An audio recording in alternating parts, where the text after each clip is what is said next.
What if I told you that one sentence, just 8 words, spoken by Barack Obama on live television, brought a forgotten congresswoman to tears and sparked a movement that shook the very halls of power? This isn't just about politics, it's about what happens when a black woman silenced for years finally hears her name echoed around the world. Stay with me, because by the end of this story, you won't just remember her name, you'll feel why it matters. Dear friends, what you're about to hear is more than just a story. It's a glimpse into a world where quiet courage reshapes destinies and dignity outshines power. These are the voices often missed by the headlines, but not here. If this kind of storytelling moves you, if it stays with you long after the screen fades, we invite you to subscribe and ring the bell. And before we dive in, tell us where you're watching from. We read every word. Now let's begin. It began not with a scandal or a policy, not with an election or a protest, but with 8 words, spoken quietly, deliberately, by a man who no longer held office, but whose voice could still shift the pulse of a nation. She was alone in her congressional office when it happened. The sky above Capitol Hill hung heavy and colorless, as if the city itself had paused to breathe. Jasmine Crockett, first-term congresswoman from Texas, was buried in a binder of budget drafts, wearing a faded sweatshirt and yesterday's exhaustion. It was supposed to be another unnoticed Monday, until it wasn't. Across from her, Kira, her sharp-eyed chief of staff, froze mid-typing. "Turn on CNN," she said. "No urgency, just steel." Jasmine reached for the remote, confused, still muttering about a typo on page 47. But then the screen flickered. The former president stood under the lights of an international leadership summit in Oslo. His tone was calm, his eyes steady. Then, with the weight of centuries wrapped in the ease of breath, Barack Obama said the words that would stop time. Jasmine Crockett reminds us what truth looks like when it's lived, not just spoken. In that moment, her lungs forgot how to work. The binder slid off her lap. Kira's headphones dropped to the floor. The room didn't erupt, it cracked. She had stood in flood zones and courtrooms. She had been dismissed, mocked, erased, and she had endured. But this was different. This was not praise. This was permission, recognition, a national unshackling of silence that so many before her had lived and died beneath. And yet, even as the words echoed, Jasmine whispered, "This isn't real." Because it never had been, not for women like her, not on global stages, not in prime time. But it was real. The image behind Obama wasn't a flag or slogan. It was her, Jasmine Crockett, testifying on racial justice. Jasmine, walking alone into hearings where decisions were made behind her back. Jasmine, eyes blazing, voice unwavering. No hashtags, no press releases, just a name. And that was all it took.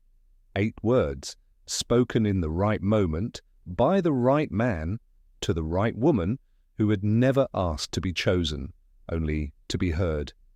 And now America was listening. The question wasn't what would happen next. The question was, how do you carry a country's hope once it finally sees you? Before the world knew her name, before a former president held it up like a mirror to the nation, Jasmine Crockett was familiar with being invisible. She knew the weight of erasure, not as metaphor, but as routine.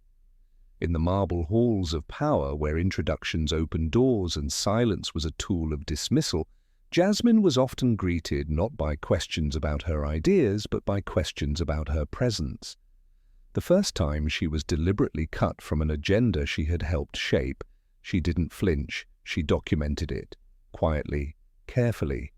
She began what she called the silence ledger, a leather-bound notebook filled not with laws or speeches, but with omissions, the meetings she was excluded from, the memos that never reached her, the sideways glances that spoke more than policy ever could. It was a journal of erasure, not to keep herself bitter, but to keep herself honest. There was the time she entered a healthcare briefing in downtown Detroit, early and prepared, only to find that no seat had been saved for her. She stood along the wall, arms full of constituent letters, waiting for someone to acknowledge her role. No one did. She spoke last, if at all. She left that room with a blister on her heel and a new quote written in ink along the margin of her notes. "They don't see me, but they'll feel me." In those early months, Jasmine didn't seek confrontation, but she didn't shrink from it either. She wielded facts like flame, her tone always calm, her presence always undeniable. One day, in a crowded subcommittee room filled with smirking familiarity, she didn't read data. She read stories, real letters from real people. One from a woman in Pittsburgh choosing between insulin and rent. Another from a veteran in Milwaukee heating his apartment with a gas stove. She didn't raise her voice. She didn't cry. But someone laughed. The sound was faint, careless, but Jasmine paused, looked up, and said, with surgical precision, "I want to make sure we're clear, because this isn't theatre. This is America, and if your only response to suffering is amusement, maybe you're in the wrong job."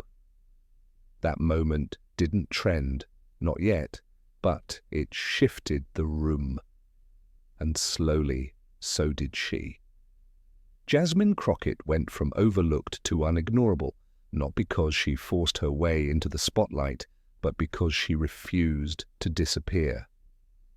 In a place built to exhaust people like her, she chose to document the wounds, speak the names, and return day after day as if she belonged, because she did. The silence around her wasn't just broken, it was rewritten.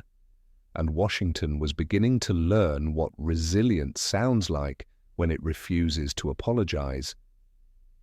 The echo of Barack Obama's words hadn't just stirred a moment, it had awakened something far older, something buried deep in the bones of a country that had forgotten how to listen. Jasmine Crockett's name began to ripple through the national consciousness like a song people hadn't realized they already knew. Not because she shouted the loudest, but because when she spoke, she made people remember their own silence. In churches from Birmingham to the Bronx, pastors played her speeches between hymns. Civil rights groups dug out old community halls and projected her congressional address against brick walls cracked with time. Her face began appearing on murals not as an idol, but as a signal, proof that dignity didn't have to come dressed in compromise. What stunned people wasn't just what she said, it was how she said it, measured, grounded, no theatrics, just truth that made your throat tighten. At Howard University, a group of students, restless and bold, launched the Crockett Civic Circle, a weekly gathering where they dissected legislation, trained for public forums, and built toolkits for young voters across inner cities.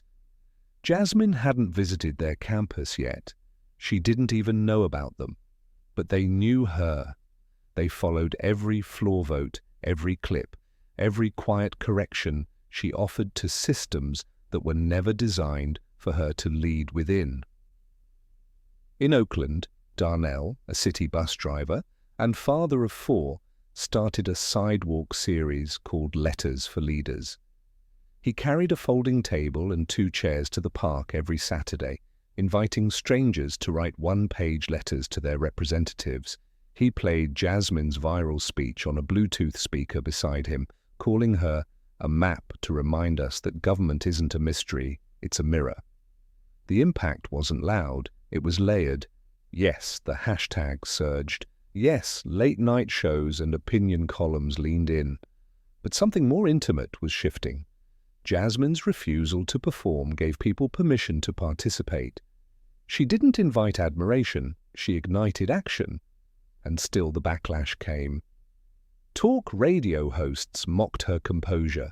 Editorials labeled her emotional. One cable panel scoffed, calling her a fad in a news cycle desperate for heroes. But Jasmine never flinched. She didn't issue a rebuttal. She didn't craft a comeback. Instead, she sat with a team of local educators in Phoenix and finalized funding for a tech access program in under-resourced schools. While others debated her worth on air, she was placing tablets into the hands of third graders who'd never had Wi-Fi at home. The sun hung low over Atlanta, casting long shadows across the playground where Jasmine Crockett had once scraped her knees and swallowed her words. It had been over 2 decades since she'd walked the cracked hallways of Booker Elementary, but the echoes were still there, voices that told her she was too loud, too much, too quick to question. The same voices that never imagined she'd return, not as a student in trouble, but as a congresswoman carrying the weight of a nation's hope. This wasn't a press event. There were no flashing cameras, no media frenzy. Jasmine had asked for a quiet visit, just her, the students, and a classroom that had once felt too small for her imagination. As she stepped inside, the smell of old textbooks and bleach hit her like a wave. The chalkboard still bore the faint outline of spelling words. The desks were smaller than she remembered, but the questions in the children's eyes were just as big. She sat in the circle with them, holding a book she had written, The Chair That Couldn't Contain Me. It told the story of a little girl named Zora who kept being told to sit down, be quiet, take up less space. As she read, the room hushed into a sacred kind of silence. When she reached the part where Zora stood up and declared, "My voice doesn't break rules, it breaks silence," one child whispered, "That's me."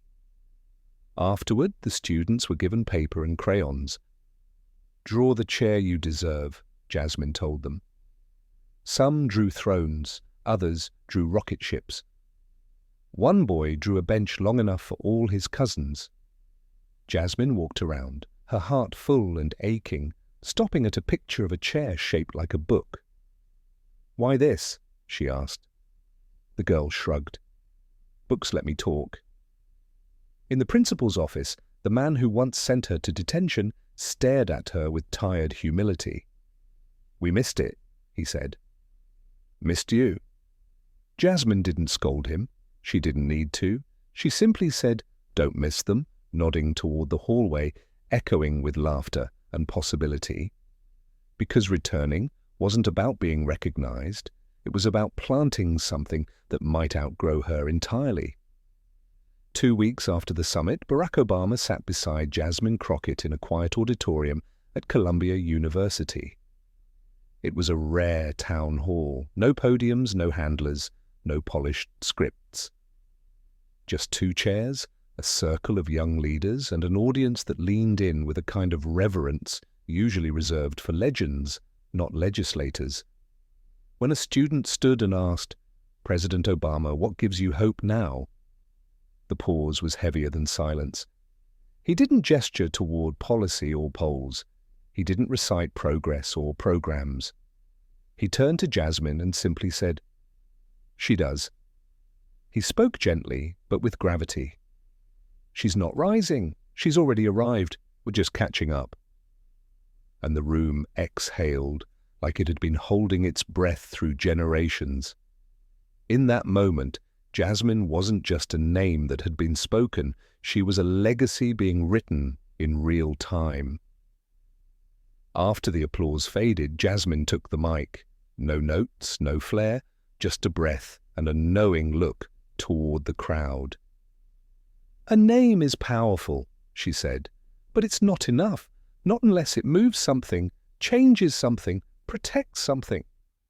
She talked about a new initiative, the Dignity Lab, a space built not in D.C. but in the heart of Houston's 5th Ward. It would be a place where young black and brown women could learn how power works, how policy is shaped, how to speak like their future depended on it, because it does. There would be workshops, mentorship programs, even training in how to draft legislation and read budgets without flinching. This wasn't just an office extension, it was a movement center, a seedbed, a refusal to let the moment end with her. After the event, she returned to her office, her heels quieter than usual, the halls still. Kira greeted her with a small envelope. No return address, just Jasmine's name in looping blue ink. Inside was a letter from an 11-year-old girl in Gary, Indiana. Her name was Nia. It read, "I saw you talk. You sound like my big sister. I want to be in Congress too. But mostly, I just want to say, thank you for not quitting." Jasmine didn't cry. Not then. She placed the letter inside the same pocket that still held the note from Obama. Her blazer felt heavier now, but not in burden. In purpose. Because Jasmine Crockett was never just a name. She was a threshold, a passage, a signal that the story was shifting, and if her voice was a torch, then the point was never to hold it alone, it was to pass the fire. Jasmine Crockett's story didn't begin with a headline, a viral video, or a presidential mention. It began in forgotten rooms, overlooked spaces and silent battles, places where dignity wasn't handed out but had to be held on to, sometimes with nothing but grit and memory. She was the woman no one expected to rise, the one whose voice they tried to box, soften, or silence. But when her name crossed Barack Obama's lips on a global stage, it didn't anoint her, it affirmed her. And in doing so, it affirmed millions who had been told their truth was too loud, too complex, too inconvenient. Jasmine's journey wasn't about glory, it was about grounding. She didn't change overnight. The recognition didn't erase the years of microaggressions, the erasures in committee meetings, the exhaustion of constantly proving she belonged. But something shifted. She became a mirror, and the nation finally looked into it. From boardrooms to barbershops, from classrooms to kitchen tables, her name became more than a sound. It became a movement. In returning to her roots, she didn't seek praise. She sought planting of new ideas, new leaders, and new definitions of power. When she stepped back into her elementary school, it wasn't to reminisce, it was to remind that every overlooked child sitting in the back row could someday write the front lines of history. That leadership isn't about permission, it's about presence. Her legacy is not sealed in applause, but in activation. From the students at Howard University to the little girl in Indiana who now believes she, too, can lead, Jasmine Crockett didn't just break through. She built paths. The most powerful lesson from Jasmine's story is this: you don't need a title to carry truth. You don't need a platform to shift culture. And you don't need validation to begin. But when your name is finally spoken, when the world turns to listen, you must be ready not to bask, but to build.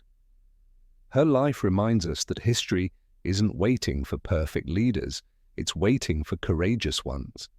In today's world, fractured, fast, and often loud, it's easy to believe your voice doesn't matter, that speaking up is futile. But Jasmine Crockett shows us otherwise. She teaches us to document our silence, transform our pain, and walk into every room like we've already earned our place, because we have. If this story moved you, inspired you, or reminded you of someone in your life who's been fighting quietly for too long, don't let it end here. Subscribe to this channel.